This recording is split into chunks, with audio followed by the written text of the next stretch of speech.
Good afternoon. Mathang se koi question number 3 jeng si exercise 12.2 gi ko. Mensuration ne class 10 gi. Ko. Class 10 maths ki mensuration exercise 12.2 ko. Sida question number 3 sida kari haiba jeng si. Mamang da koi question number 1 ga 2 ga loisin gre. Adu gi mamang da ne exercise 12.1 se koi loina complete loisin gre ko. Kana gumba haiba no sing do. Jeng ning ba natraga. Adi khang ba yaw ga di. Bagi channel se sang bi ra kan da loin phangani ko. Adudi question number 3 se yengo. Circumference of a circle is 176 centimeter ni haba. Circumference of a circle is 176 centimeter ko. Circle amagi circumference 176 centimeter ni circumference hai circle gi akoi bagi asang batu ko.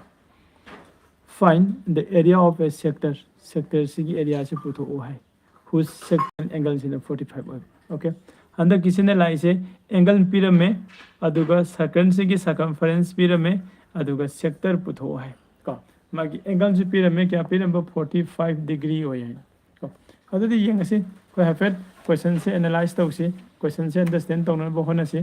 Question understand तो मतुंग दा अखोन पुथो कदोबा अदुदी दका होय busing तो अदुदी ये ngasi को जो circle से full जेक्टर है को देखा समना कनो से समझिए सेमी सर्कल से न को जिंग्स सेमी सर्कल में लाइरे सिगी सर्कल सिगी मागी रेडियस का न है द सिगी सर्कल सिगी रेडियस तो सिम खै खंगदे को सर्कल सिगी अकोइबा सांगबा मीन सर्कमफरेंस सर्कमफरेंस सर्कल नि समझिनरगा तहल से याब्रो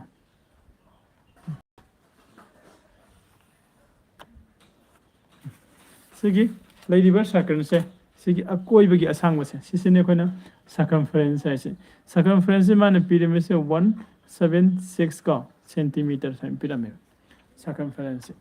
है को अदुगा मथंग दा सेक्टोरियल एंगल लंबा माने पिरामिड सेक्टोरियल एंगल हाइबदी को कोगी एनी आर्क अमना सेंटर दा सबस्टेंड तौरगा सेमप एंगल दो कोना सेक्टोरियल एंगल हाने खंगनै को the sectorial angle say man 45 angle haram banina swane lawrage 45 se 45 ne lawr si kitang khak soy ga su kai de natra center the same dine sectorial angle hai di o adoina sina a b sai lawr si okay adu di yemo sida ko de lai se masagi kari no putho harami do find the area of sector putho hai area of sector putho है रमे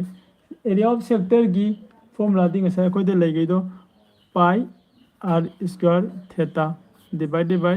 360 से कहीं no area of को sector area of sector से pi r square theta by 360 से कौन theta जब लो रही से कहीं नो से angle जारम बगी angle जारम दगा दे कोई rs लो की बच्चे का अदर सिगी फॉर्मूला सिना अखोना ngसागी एरिया ऑफ सेक्टर से पुथोक दोबनी सि पुथोके हारेगदी ngसागी सिदा यावरिबा पाई की वैल्यू अखोय लेरबा लई 22/7 नि r की वैल्यू लेब्रा लेते सिगी रेडियस सिगी असामो खंगब्रा खंगदे अदुदि थीटा गिदि खंगब्रा खंगी को 45 डिग्री अदुदि अखोय सिगी एरिया से पुथोके हारेगदी करी मथौ ताई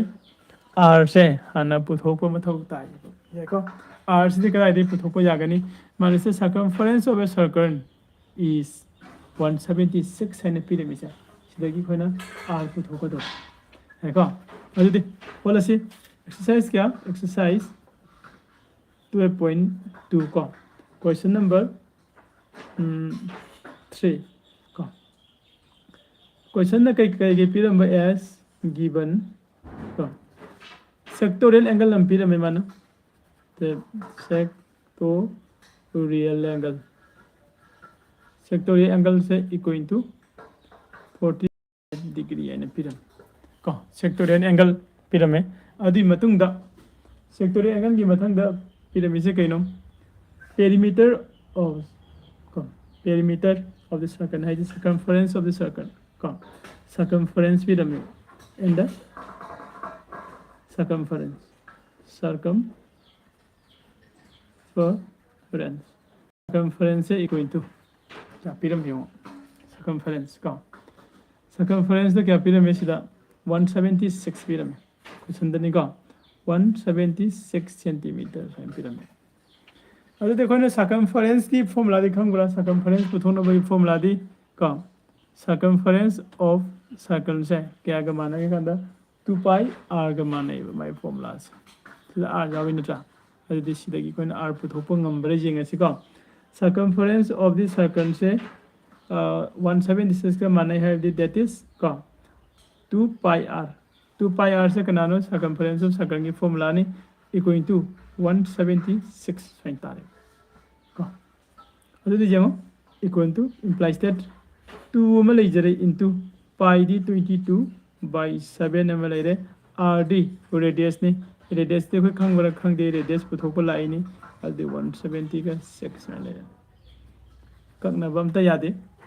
सिगी 2 से इक्वल टू वामुलान करो सिसी इक्वल टू वामुले थांगर से लोइन का यदि r से इक्वल टू 176 into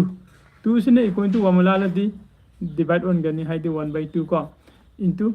22/7 से ने इक्वल टू वामुला लदी मथम अकाउंट हो न करनी 7/20 का ओके देखो अरे फर्स्ट से की 2 से ना इधर हन कक्सी क्या ताबे 2 8 जा 16 2 8 जा 16 88 ताबरा 88 ताई को 2 8 जा 16 and 2 8 जा 16 88 तार यार और 88 से दी 22 नं का पे आबरा याई 22 ना 88 का को मतलब दा 4 फंगने 22 4 जा 88 का और r की वैल्यू से क्या आता है r से इक्वल टू 4 into 70 28 सेंटीमीटर का r की वैल्यू कोई फंग क्या फंग है 28 centimetre then we can find out the area of this sector कौन जी अगी एरिया ऑफ सेक्टर पुथोपगी मागी कंपोनेंट सिंग दो इलोइन फंगे इलोइन फंगा दे के दौरनी इन हारी बे एरिया ऑफ सेक्टर दो तो कोई हम लाइन में पुथोप ngam को दी नाउ area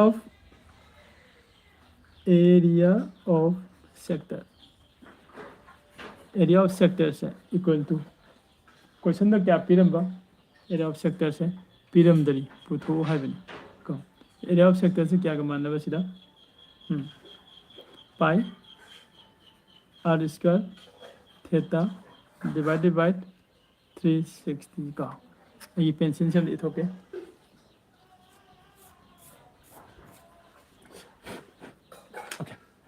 चले और दे area of sector equal to pi की वैल्यू दी 22/7 इंटू r की वैल्यू दी 28 इंटू 28 करीगिनो 2 टाइम्स सीरीज से r स्क्वायर होइबगी को इंटू थीटा की वैल्यू दी 40 का 5 इंटू 1/3 यारिको फजने सेंगना उरी ओके इक्वल टू 7 से 20 के 8 तक आगदी 4 टान चुम्ब्रा 45 से 360 तक आगदी क्या फंगनी यहीं से 45 ना 36 निको 9 याद है 8 4 जा 32 8 जा मैंने 8 5 जा 40 8 4 जा 32 36 का अदी 8 तारे है अदी सिगी 4 सिना 8 अमुका अदी 2 फंगनी 2 सिना 22 दा मुका अदी 11 फंगनी हाब्रा अदी कोई फंगी से क्या तारे 11 into 28 तंगा होरबा तो इनका करे 11 to 28 तंगा होरे अदी 11 का 28 का मल्टीप्लाई तौरदी 28 plus 28 से तारमनी 803 308 308 का सिनेमा की एरिया ऑफ सेक्टर तो फंगनी हरिबे एरिया ऑफ सेक्टर से मागी यूनिट तो क्या नो सेंटीमीटर नहीं ददी स्क्वायर का सेंटीमीटर ꯑꯗꯨꯅꯤ ꯌꯥꯝꯅ ꯂꯥꯏ ꯅꯠꯇ꯭ꯔꯥ ꯂꯨꯗꯦ ꯀꯣꯏꯁꯟ ꯅꯝꯕꯔ 3ꯁꯦ ꯁ꯭ꯋꯥꯏꯗ ꯂꯣꯏꯁꯤꯜꯂꯦ ꯑꯃꯨꯛꯇꯪꯒ ꯔꯤꯚꯤꯖꯟ ꯃꯇꯦꯛ ꯑꯃꯈꯛ ꯇꯧꯔꯝꯒꯦ ꯀꯣꯏꯁꯟꯗ ꯍꯥꯏꯔꯝꯃꯤꯁꯤꯅ ꯀꯩꯅꯣ ꯀꯣꯏꯁꯟꯗ ꯍꯥꯏꯔꯝꯃꯤꯁꯦ ꯁꯔꯀꯜꯁꯤꯒꯤ ꯃꯥꯒꯤ ꯁꯔꯀꯝꯐꯔꯦꯟꯁꯇꯣ ꯑꯩꯈꯣꯏꯗ ꯄꯤꯔꯝꯃꯤ ꯀꯣ ꯁꯔꯀꯝꯐꯔꯦꯟꯁꯇꯣ 176 ꯅꯦꯅ ꯄꯤꯔꯝꯃꯦꯕ ꯑꯦꯔꯤꯌꯥ ꯑꯣꯐ ꯗ ꯁꯦꯛꯇꯔ ꯄꯨꯊꯣꯛꯎ ꯍꯥꯏ ꯃꯥꯒꯤ ꯁꯦꯛꯇꯣꯔꯤꯌꯦꯜ ꯑꯦंगल ꯄꯤꯔꯝꯃꯦ 45 ꯑꯗꯨꯗꯤ ꯑꯩꯈꯣꯏꯅ ꯑꯦꯔꯤꯌꯥ ꯑꯣꯐ ꯁꯦꯛꯇꯔ ꯄꯨꯊꯣꯛꯀꯦ ꯍꯥꯏꯔꯒꯗꯤ ꯐꯣꯔꯃꯨꯂꯥꯗ ꯂꯩꯔꯤꯁꯦ ꯄꯥꯏ r ꯁ꯭ꯀꯣꯌꯔ ꯊीटा / 360 ꯁꯤꯅ ꯃꯥꯒꯤ ꯑꯦꯔꯤꯌꯥ ꯑꯣꯐ ꯗꯤ ꯁꯦꯛꯇꯔꯒꯤ ꯐꯣꯔꯃꯨꯂꯥꯅꯤ ꯑꯗꯨꯗꯤ ꯁꯤꯗ ꯂꯩꯔꯤꯕ ꯄꯥꯏ ꯁꯤꯒꯤ ꯚꯦꯂꯨꯗꯤ ꯑꯩꯈꯣꯏ ꯈꯪꯕ꯭ꯔꯥ ꯈꯪꯉꯤ 22/7 ꯅꯤ r ꯒꯤ ꯚꯦꯂꯨꯗꯤ ꯑꯩꯈꯣꯏꯗ ꯂꯩꯔꯕ꯭ꯔꯥ ꯂꯩꯇꯔꯤ ꯄꯨꯊꯣꯛꯄ ꯃꯊꯧ ꯇꯥꯔꯤ ꯊꯤꯇꯥꯗꯤ ꯂꯩꯔꯕ꯭ꯔꯥ ꯂꯩꯔꯦ 45 ꯅꯤ ꯑꯗꯨꯗꯤ r ꯈꯛꯇ ꯉꯥꯏꯔꯦ ꯑꯩꯈꯣꯏꯗ ꯂꯩꯇꯩꯁꯦ ꯍꯥꯏꯔꯤꯕꯁꯤꯒꯤ ꯑꯦꯔꯤꯌꯥ ꯑꯣꯐ ꯁꯦꯛꯇꯔ ꯄꯨꯊꯣꯛꯎ ꯍꯥꯏꯅ ꯄꯤꯔꯛꯏꯕ ꯁꯤꯒꯤ ꯄ꯭ꯔꯣꯕ꯭ꯂꯦꯝꯁꯦ ꯁꯣꯜꯕ ꯇꯧꯒꯦ ꯍꯥꯏꯔꯗꯤ ꯑꯩꯈꯣꯏ r ꯁꯤ ꯈꯪꯗꯕ ꯌꯥꯗꯦꯕ r ꯁꯤ ꯈꯪꯒꯦ ꯍꯥꯏꯔꯒꯗꯤ ꯃꯥꯅ ꯀ꯭ꯂꯨꯁꯤ ꯀꯗꯥꯏꯗ ꯊꯝꯃꯝꯒꯦ ꯍꯥꯏ ꯀꯥꯟꯗ ꯃꯥꯒꯤ ꯁꯔꯀꯝꯐꯔꯦꯟꯁ ꯑꯣꯐ ꯗ ꯁꯔꯀꯜꯁꯇ 176 ꯁꯦꯟꯇꯤꯃꯤꯇꯔꯅꯦꯅ ꯁꯨꯃꯥꯏꯅ ꯄꯤꯔꯝꯃꯤ ꯄꯤꯔꯝꯃꯤꯕꯁꯤꯗ ꯁꯔꯀꯝꯐꯔꯦꯟꯁ ꯁꯔꯀꯜꯒꯤ ꯐꯣꯔꯃꯨꯂꯥꯗꯤ 2 pi r ꯅꯤ ꯀꯣ ꯁꯤꯗꯒꯤ ꯑꯩꯈꯣꯏꯅ 2 ꯒ ꯄꯥꯏꯒꯤ ꯚꯦꯂꯨꯗꯤ ꯂꯩꯕꯅꯤꯅ r ꯒꯤ ꯚꯦꯂꯨꯁꯦ ꯑꯩꯈꯣꯏꯅ 28 ꯁꯦꯟꯇꯤꯃꯤꯇꯔ ꯄꯨꯊꯣꯛꯑꯦ ꯀꯣ ꯁꯤ ꯄꯨꯊꯣꯛꯄ ꯃꯇꯨꯡꯗꯗꯤ ꯑꯦꯔꯤꯌꯥ ꯑꯣꯐ ꯁꯦꯛꯇꯔꯗ ꯃꯥꯒꯤ ꯐꯣꯔꯃꯨꯂꯥꯁꯤꯗ ꯌꯥꯎꯔꯤꯕ ꯚꯦꯔꯤꯑꯦꯕꯜ ꯈꯨꯗꯤꯡꯒꯤ ꯑꯟꯅꯣꯟ ꯚꯦꯂꯨ ꯈꯨꯗꯤꯡꯃꯛꯀꯤ ꯃꯥꯒꯤ ꯚꯦꯂꯨꯁꯦ ꯑꯩꯈꯣꯏꯅ ꯍꯥꯞꯆꯤꯜꯂꯀꯥꯟꯗ ꯐꯥꯏꯅꯦꯜꯗ ꯑꯩꯈꯣꯏꯅ ꯐꯪꯉꯤꯁꯦ ꯋꯤ ꯒꯣꯠ ꯀꯣ 308 ꯁ꯭ꯀ꯭ꯋꯥꯔ ꯁꯦꯟꯇꯤꯃꯤꯇꯔꯁꯦ ꯁꯤꯅ ꯑꯦꯔꯤꯌా ꯑꯣꯐ ꯗꯤꯁ ꯁꯦꯛꯇꯔꯗꯣ ꯑꯗꯨ ꯑꯣꯏꯔꯦ ꯌꯥꯅꯤꯀꯣ ꯑꯗꯨꯗꯤ ꯃꯊꯪꯗ ꯀꯣꯏꯁꯟ ꯅꯝꯕꯔ 4 ꯑꯃꯨꯛ ꯍꯧꯖꯤꯛ ꯑꯗꯨꯝ ꯂꯥꯏꯚꯇ ꯑꯃꯨꯛ ꯂꯥꯛꯆꯒꯦꯀꯣ ꯌꯥꯏꯀꯣ ꯅꯠꯇ꯭ꯔꯒ ꯃꯈꯥ ꯁꯨꯝ ꯀꯟꯇꯤꯅ꯭ꯌꯨ ꯇꯧꯔꯁꯤꯔ ꯁꯤꯗ ꯂꯥꯏꯚꯇ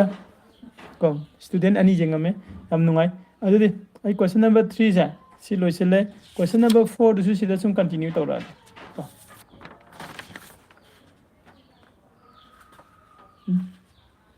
ꯀꯣꯏꯁꯟ ꯅꯝꯕꯔ 4 ꯌꯦꯡꯁꯤ